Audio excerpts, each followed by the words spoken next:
hình, chìm trong sông chết riêng mình, đưa tôi xa kiếp người, đưa tôi xa cõi đời.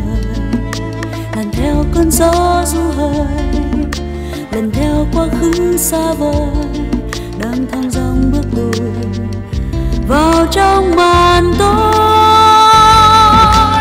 Tôi thấy mình đứng trong vườn, tôi vẽ màu sắc hoang đường lên những mộng ước vô thường về mấy con đường rồi không buồn nhớ. Tôi ngắm từng nỗi mong chờ rơi xuống nhẹ đến hững hờ. Tôi đã về với hư vô trong trái tim khô hiu hắt mùa đông.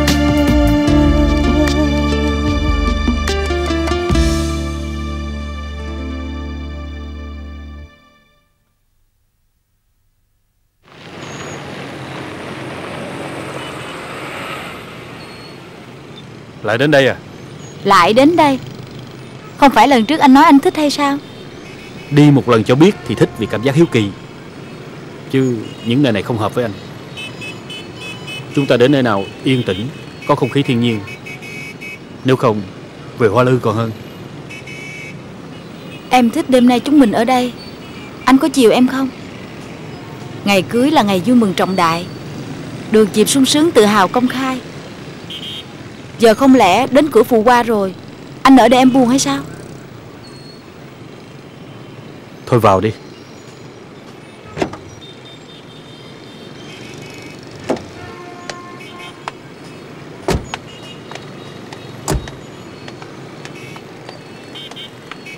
Hôm nay anh làm đế dương, còn em làm nữ hoàng thành Bách Đa nha. Đừng bày trò như lần trước nữa.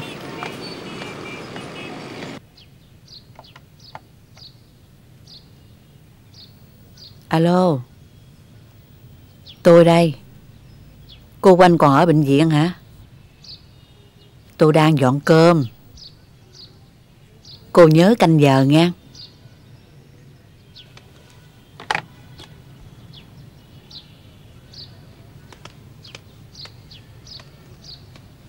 Cơm xong rồi, rang cho nóng đi con.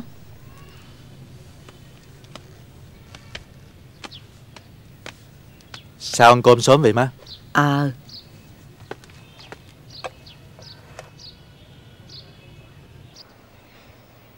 Tôi đã đọc kỹ biên bản kiểm điểm của hai người. Nếu chỉ có vậy, chị Hoa tát anh Nam kèm theo những lời thóa mạ thì quá vô lý. Trong phòng ồn ào, anh Nam từ ngoài đi vào lại nói nhỏ. Em nghe thành câu xúc phạm nên em đã phản ứng nóng nảy. Nhưng em đã xin lỗi anh Nam rồi. Chuyện hoàn toàn là sự hiểu lầm. Tôi chỉ nói giỡn. Khi cô Hòa nổi nóng, biết ngay có sự hiểu lầm, tôi bỏ đi để tránh chuyện bé xé ra to.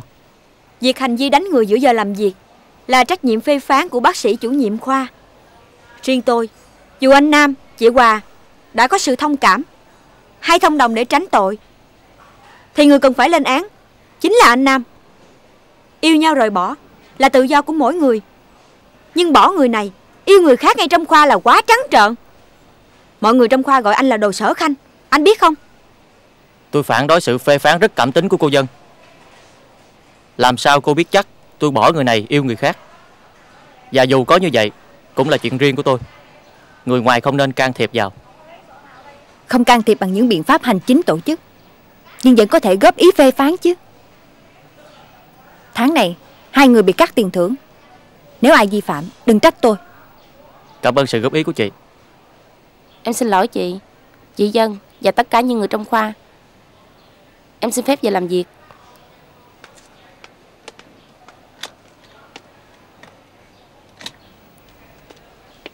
Rõ ràng họ đã kịp thông đồng với nhau, làm cho chuyện nhẹ đi. Sao chị cũng buông luôn? Chị cũng biết như vậy, nhưng can thiệp sâu hơn là thiếu tế nhị.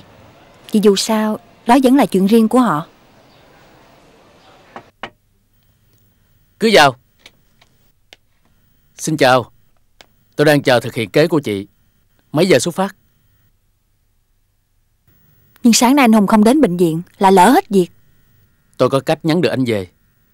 Đã bắt đầu có thư tố cáo bác sĩ Hùng gửi đến bệnh viện và các cấp trên. Chị biết chưa?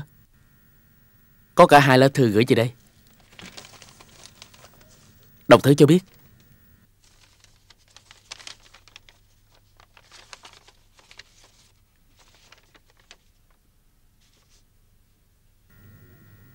Bây giờ tôi mới biết. Việc bữa ăn, con cứ lo thai cho đàn bà thì lo sao bằng. Nhà chỉ có 2 người. Lương của con cộng với lương hưu của má không đủ ăn hay sao? Má cho ăn hơi quá như vậy, sợ cuối tháng hụt tiền á.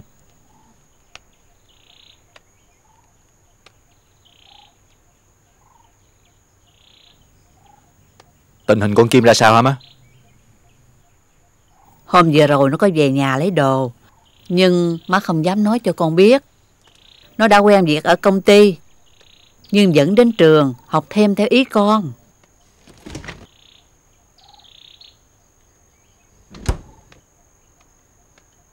Xoài má mua hay ai cho vậy má? Xoài cát bây giờ rẻ nhất ở miền Tây, cho nên dân ở dưới mang lên bán. Rẻ như xoài tượng vậy đó.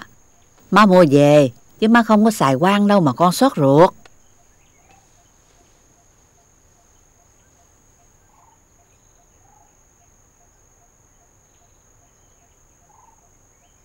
Thứ này rẻ mà ngon quá.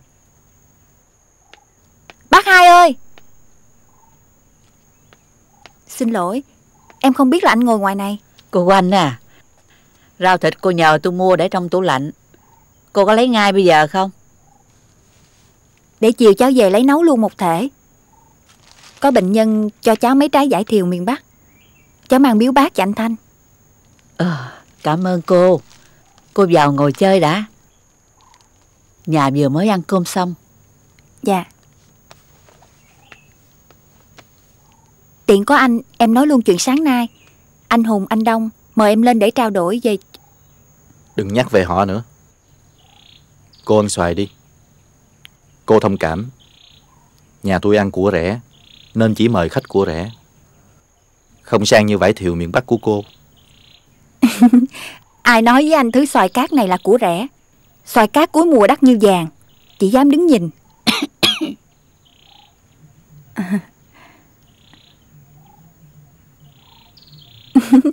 Em lộn.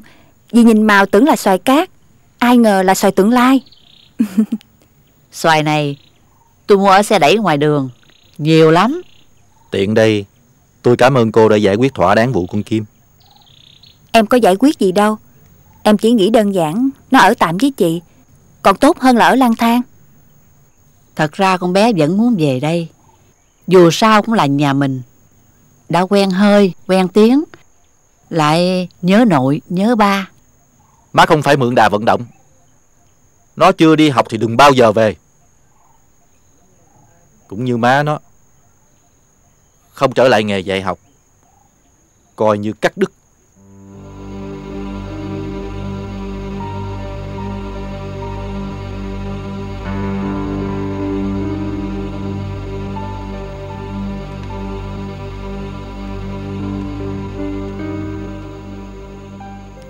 Đề tài nghiên cứu về giải phẫu tim trong các tình huống lâm sàng của anh. Hồi chị Loan đề xuất lên bộ, nay được chính phủ xét duyệt và xếp vào đề tài cấp quốc gia. Được Hội đồng Y học châu Âu tài trợ. Quyết định đã về đến bộ. Em xin chúc mừng anh. Đề tài này có sự hợp tác của cô làm đi. Tôi có dính gì đến bệnh viện đâu mà làm. Sáng nay ban giám đốc đã quyết định, phần lý thuyết anh cứ ở nhà làm, phần thực hành, nếu còn thành kiến với bệnh viện, anh có thể liên hệ với nơi nào anh thấy tiện nhất cho việc thực hiện đề tài. Kể cả qua châu Âu, các anh ấy cũng sẵn sàng tạo điều kiện. Bỗng nhiên tôi có giá trị với họ vậy à?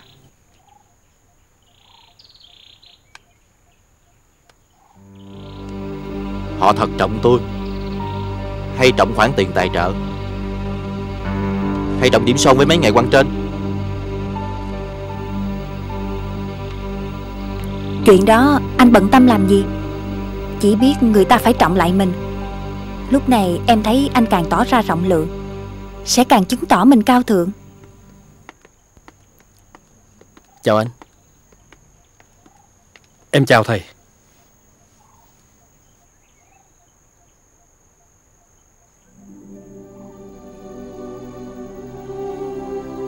Tôi đã thông báo với anh Thanh thông tin về đề tài nghiên cứu của ảnh đã được Thủ tướng duyệt. Tôi chỉ biết nói lời chúc mừng đến với anh thôi. Phải công bằng mà nói, công lao của sự phê duyệt này của anh Hùng là chính. Em biết thầy vẫn giận em. Thời gian qua em đã có những cư xử làm cho thầy buồn. Thực tình em không có ý xấu nào. Làm sao em có thể vô ơn được, khi mọi thành đạt ngày hôm nay hoàn toàn do thầy dạy dỗ, tin cậy và nâng đỡ. Mọi chuyện có lẽ do chưa quen với vị trí trách nhiệm mới, em đã có những vụng về vô ý. Này, em thành thật xin lỗi thầy và mong thầy rộng lượng. Nếu nghĩ đến đây nói lời chúc mừng và xin lỗi để tôi quay trở lại bệnh viện làm việc, thì các anh lầm to rồi. Đến giờ tôi nghỉ trưa rồi. Dù sao cũng cảm ơn các anh chị đã có lòng chiếu cố qua thăm. Chúng tôi lúc nào cũng kính trọng anh. Em chúc thầy mạnh khỏe.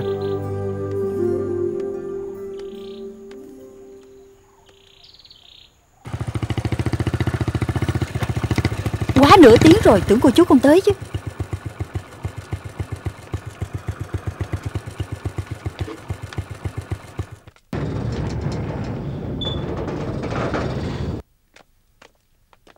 Ngồi đi. Cô chú uống cho mát. Em rất buồn, nhưng không ngờ chuyện tan dở xảy ra nhanh như vậy. Ai cũng nghĩ nếu có chuyện gì người bỏ phải là ảnh. Không ngờ chỉ bỏ anh cái một.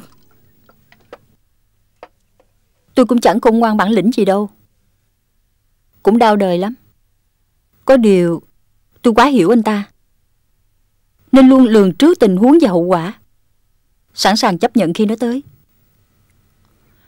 Cô chú có biết tôi đau đời nhất chuyện gì không? Là đã lường trước được rồi mà vẫn để cái điều tệ hại đó diễn ra trước mắt mình. Tôi đã rước Hoa về và kết nghĩa chị em, nuôi ông tay áo, rước cáo về nhà mà không biết. Ông trời có mắt cả chị ơi. Nghe nói hồi này ở bệnh viện thư đủ thứ tội của ông Hùng như bươm bướm. Ông bà có câu gái hơn hai trai hơn một là đẹp đôi. Bây giờ phá sản rồi. Từ khoảng 35 tuổi trở ra, người đàn ông đủ chín chắn để thành đạt, có vị trí xã hội vững chắc, kèm theo nhu cầu hưởng thụ tương xứng với tham vọng, thì người đàn bà bị coi là quá đắt.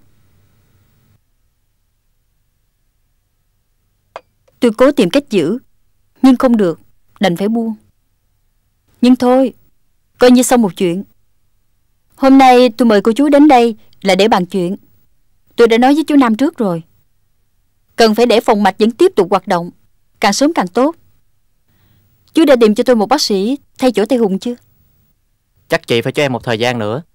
Đây là việc tưởng dễ quá khó. Bác sĩ bình thường tìm đâu cũng được, nhưng phòng mạch này bắt buộc phải có bác sĩ tay nghề và tên tuổi cỡ bác Sùng trở lên. Nếu không sẽ mất hết khách. Tôi có ý kiến này, chú thấy thế nào? Tôi muốn mời chính bác sĩ Thanh, tên tuổi lẫn tay nghề. Ông đều là thầy của Tây Hùng. Không tưởng quá chị ơi. Bác sĩ Thanh là người từ trước tới nay vẫn phản đối kịch liệt nhất là vụ các bác sĩ bệnh viện nhà nước mở thêm phòng mạch tư. Chưa nói đến chuyện bác sĩ Thanh đang rất hận bác sĩ Hùng. Đương nhiên không ưa gì chị. Ở đời nhiều chuyện nghĩ không thể làm được, nên không ai dám làm. Nhưng nếu liều làm, biết đâu lại được. Nhà bác sĩ Thanh bây giờ tan đàn rẽ nghé. Bản thân ổng nghĩ ở nhà vô bất mãn, chắc chắn sẽ thu nhập thấp. Trong khi vừa túng thiếu, vừa sĩ với vợ, ổng phải có nhu cầu kiếm tiền. Chuyện xung khắc với Tây Hùng là có. Nhưng nay tôi đã ly hôn với Tây Hùng. Không chừng ổng lại coi tôi là đồng nạn nhân. Khó hơn là hái sao trên trời. Em thành thật khuyên chị Nên bỏ ý định mời bác sĩ Thanh đi. Em đưa anh đi đâu đây? Anh sẽ gặp một bệnh nhân bất ngờ. Em lạ thiệt. Anh là giám đốc bệnh viện chứ có phải thầy lăn rông đâu.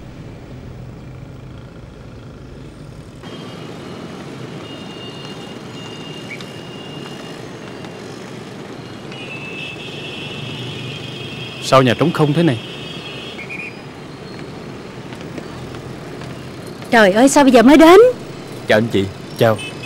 Ủa sao chị ở đây? Em đã nói sẽ gặp một bệnh nhân ở đây, nhưng anh Hùng không tin. Tụi em đến trễ là do bị kẹt xe. Nhà này được không? Dạ. Đây là chú Út Định, em út của anh chị, người sẽ lo thủ tục từ A đến Z cho cô chú. Còn đây là vợ chồng bác sĩ Hùng, giám đốc bệnh viện Thanh Tâm, người đã mổ cứu sống anh. Ngôi nhà 1 trệt 2 lầu, quá giá cho anh chị năm ngoái, đã bán rồi sao? Căn nhà đó... Ngôi nhà vẫn còn đó. Có điều đây là chị khác. Vừa rồi hai vợ chồng ly hôn, tòa xử cho cô vợ được nuôi con và sở hữu căn nhà. Còn đây là Hoa, em chị, vợ mới, cho nên chị mới nhờ tới chú. Em hiểu rồi. Từ năm ngoái qua năm nay 2 lần mua nhà quá giá, hơi dướng một chút đó. Chú cứ lo, dướng tới đâu chị tính tới đó. Chú Hùng coi như là em rể anh chị. Mọi thủ tục cần trao đổi, chú cứ tìm cô Hoa. Em sẽ cố gắng trong thời gian nhanh nhất. Anh Hùng với chị Hoa cứ coi nhà thoải mái đi. Đi đi.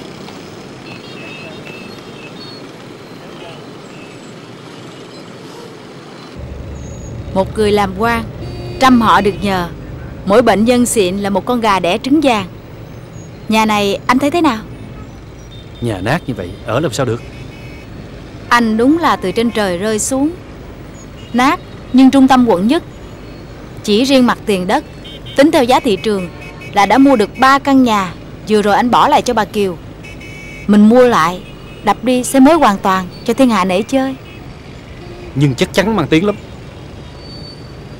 Em bỏ tiền ra xây, chứ có phải của anh đâu mà lo. Ai không biết em là dân buôn bán vàng. Nhưng mọi thủ tục nhà đều đứng tên anh. Chuyện bơi móc quanh anh bây giờ nhiều như rươi. Em biết rồi đó. Bình thường không có gì. Vừa ly hôn xong, thư tố cáo đã gửi khắp nơi. Thì lại bà Kiều dùng đúng bài đánh bà Oanh bảo vệ anh, để đánh anh chứ còn ai vô đây nữa. Nếu anh sợ thì nhờ chị Nha bảo lãnh. Mọi thỏa thuận mua nhà rồi xây dựng vì danh nghĩa là tiêu chuẩn của anh, nhưng về mặt thủ tục pháp lý là em đứng tên, để anh được an toàn. Em chỉ cần chi thêm một chút là ổn hết.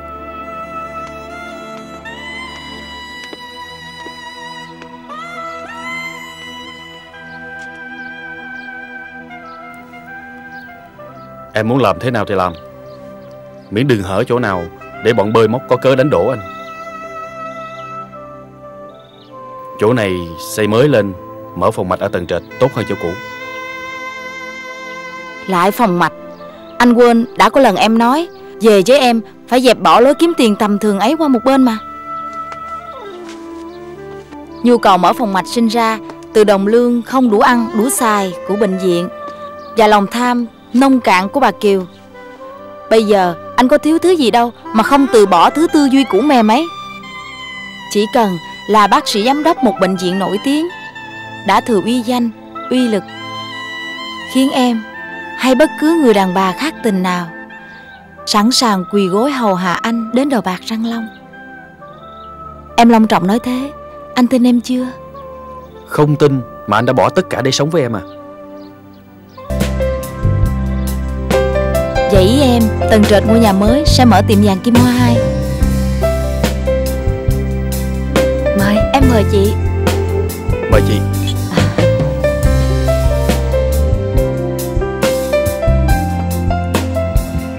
Anh Hùng nói lệnh ông không bằng còng bà.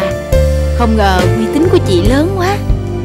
Không có chị giúp đỡ, những chuyện nhà cửa thế này, bọn em dân trí thức không khác gì Đường Tăng một mình đi Tây Tạng. Tôi có cái tật hay thương người. Đã thương, đã quyết giúp ai thì giúp cho bằng được. Nhưng phải nói cô qua nhà chú thuộc loại giỏi ngoại giao lắm. Chị không nhân từ bác ái, không có tướng quý nhân, em làm sao dám nói lời cầu xin phò trợ. Vậy chị không quý anh Hùng em sao?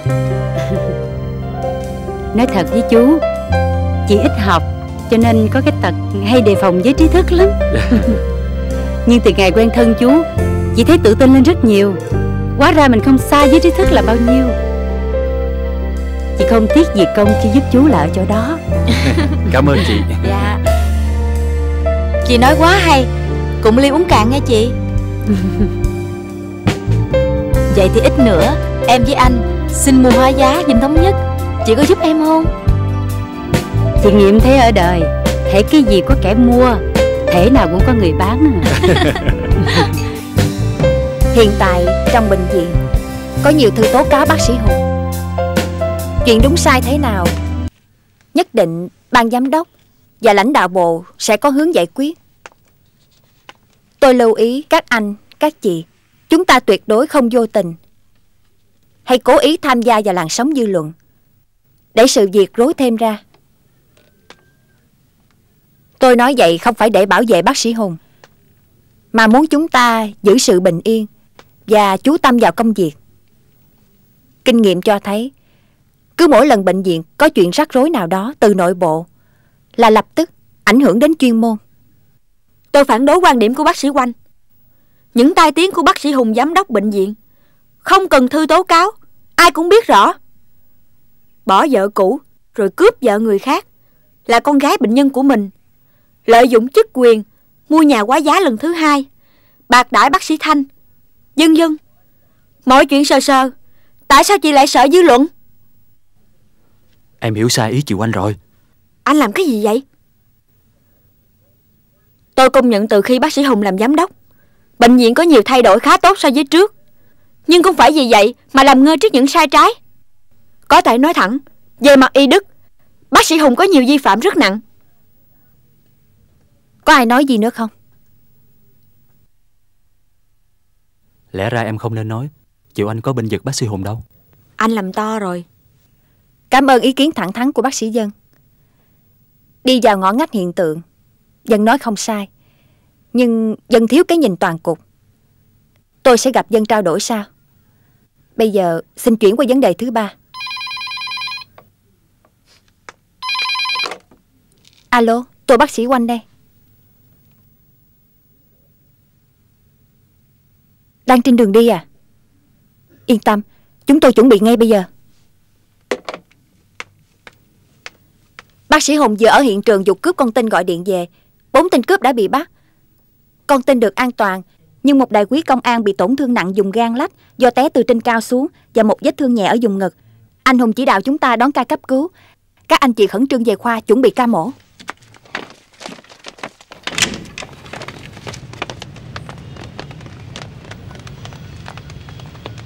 Anh không biết bà Oanh chuẩn bị lên phó giám đốc nên phải sống chết bảo vệ ông Hùng. Chị Oanh không phải hạng người như vậy đâu. Anh cố ý nói ngược để chọc tức em phải không? Bây giờ đang tập trung cho ca cấp cứu, không tranh luận nữa. Biến chất từ bao giờ mà hùng hổ vậy? Từ em, tất cả từ em. Rồi, tôi không quên chuyện này đâu. Chị Oanh, ông chủ tịch thành phố và bộ trưởng nội vụ gọi điện nói bằng mọi cách cứu sống anh đại quý công an. Tại sao anh Hùng có mặt ở đó? Vụ cướp xảy ra gần nhà mới của anh Hùng, cách đó mấy nhà. Vừa ra xe đi làm, thấy có chuyện, anh ấy vào cuộc ngay. Theo anh Hùng, tình trạng anh công an rất xấu.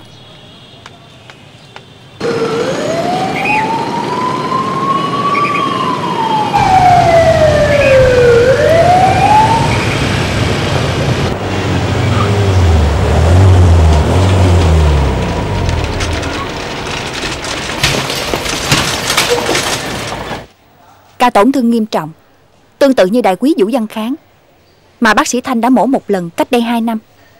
Nhưng hồi đó chúng ta cũng xác định 5 ăn 5 thua. Tôi đã gọi điện mời bác sĩ Thanh. Ông nghe hết lời yêu cầu của tôi, không nhận lời cũng không từ chối, lẳng lặng cúp máy. Đành phải tính trường hợp ông không sang, tôi sẽ phụ trách ca mổ.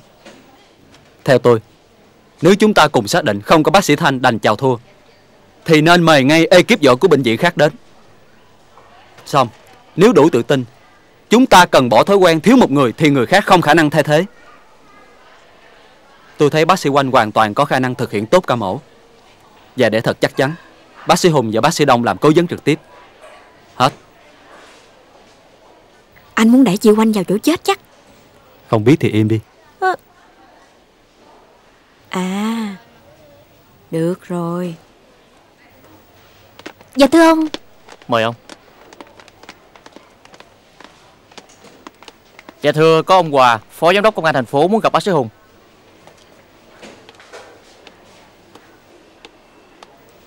Chào ông. Chúng tôi đang hội chẩn để mổ cho anh Kháng. Tôi tha thiết yêu cầu các bác sĩ bằng mọi giá phải cứu sống đồng chí Kháng.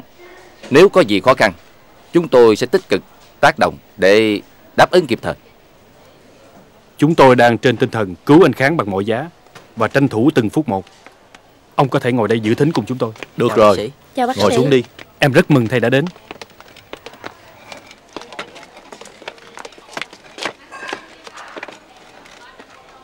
Anh chị em đang hội chẩn về ca mổ đại úy Vũ Văn Kháng. Xin thầy cho ý kiến.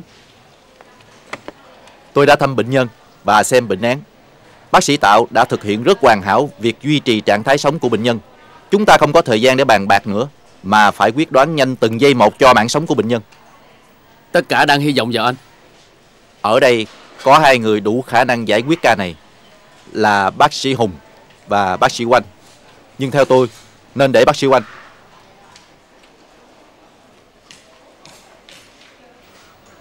Biết anh giỏi tôi dốt rồi. Và biết anh đang phù thịnh quá đà rồi. Em rất cảm ơn thầy. Chúng ta tiến hành ca mổ dưới sự điều hành của bác sĩ Thanh.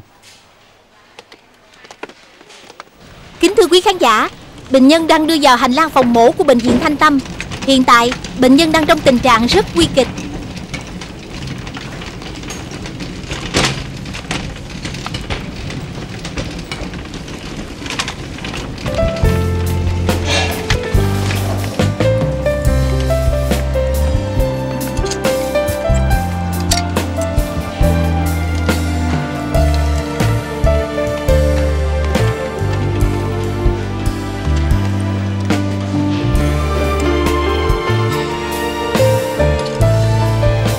Thưa quý khán giả, chúng tôi đang tường thuật phóng sự truyền hình về ca mổ đại úy Vũ Văn Kháng, người đã dũng cảm diệt cướp cứu dân.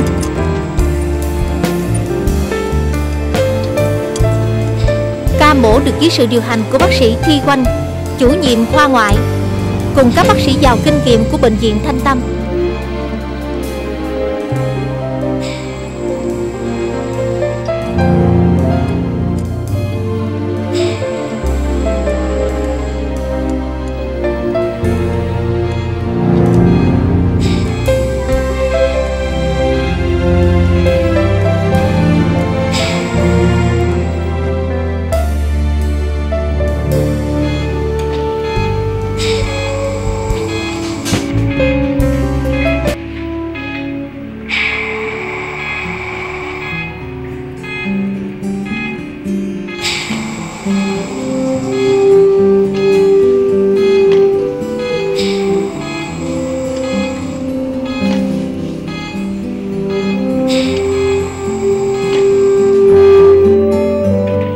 Con gọi điện thoại về nói nội bật tivi coi có ba ở bệnh viện.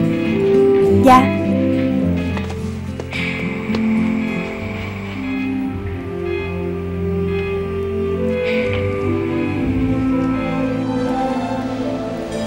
Thưa bác sĩ, ca mổ cứu người anh hùng hy sinh thân mình, bắt cướp cứu dân của đại úy Vũ Văn Kháng không chỉ là mong muốn của gia đình và cán bộ chiến sĩ công an thành phố, mà còn là mong muốn của nhân dân. Xin bác sĩ cho biết với tư cách là giám đốc bệnh viện thì ca mổ do bác sĩ Oanh thực hiện có thành công không? Bác sĩ Oanh là một trong những bác sĩ giỏi nhất bệnh viện chúng tôi. Đương nhiên chúng tôi phải có niềm tin mới trao trọng trách cho chị ấy. Song xin nhường câu trả lời cho người có thể khẳng định kết quả mổ chính xác hơn tôi, là bác sĩ Thanh, người thầy của tôi và bác sĩ Oanh. Chúng tôi rất hân hạnh được bác sĩ trả lời cho khán giả HTV biết triển vọng của ca mổ. Ca mổ đã ở giai đoạn hoàn thành. Theo kinh nghiệm của tôi, đây là một ca mổ hoàn hảo với sự hợp tác rất tuyệt của ekip bác sĩ trẻ. Đại úy Vũ Văn Kháng đã được cứu sống. Xin cảm ơn bác sĩ. Con gọi điện. À không, con ra nói với chú Út chở con đi mua lẵng hoa thật lớn về cho nội đặt ở nhà mừng ba con đi. Dạ. Nhưng nói ai tặng má? Má chứ còn ai. Con cứ nói là của con. Dạ. Cô Oanh giỏi thật đó. Không có cô ấy kiên trì vận động, chưa chắc hôm nay anh Thanh chịu dẹp tự ái qua bệnh viện. Cái chính là trước những việc đánh động vào danh dự, lương tâm thầy thuốc, anh luôn không đành lòng. Chứ nếu không có vụ đại úy Kháng đến cướp cứu con Tinh, chắc gì anh đã qua khi vẫn còn bác sĩ Hùng phán phúc ở bệnh viện.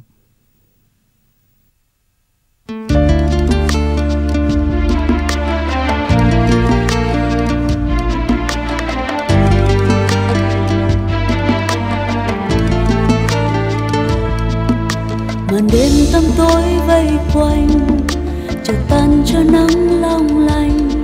Bên tôi bao tiếng cười, giang đôi tay đón mời, dìu tôi xa chốn vô mình, về vui kiếp sống nhân sinh, mang theo trong cõi lòng tình yêu cuộc sống.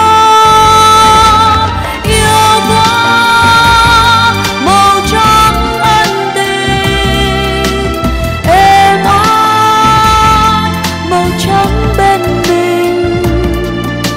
Tôi thấy nhiều giấc xuân nồng, màu sắc tươi hồng làm tim hồng ấm.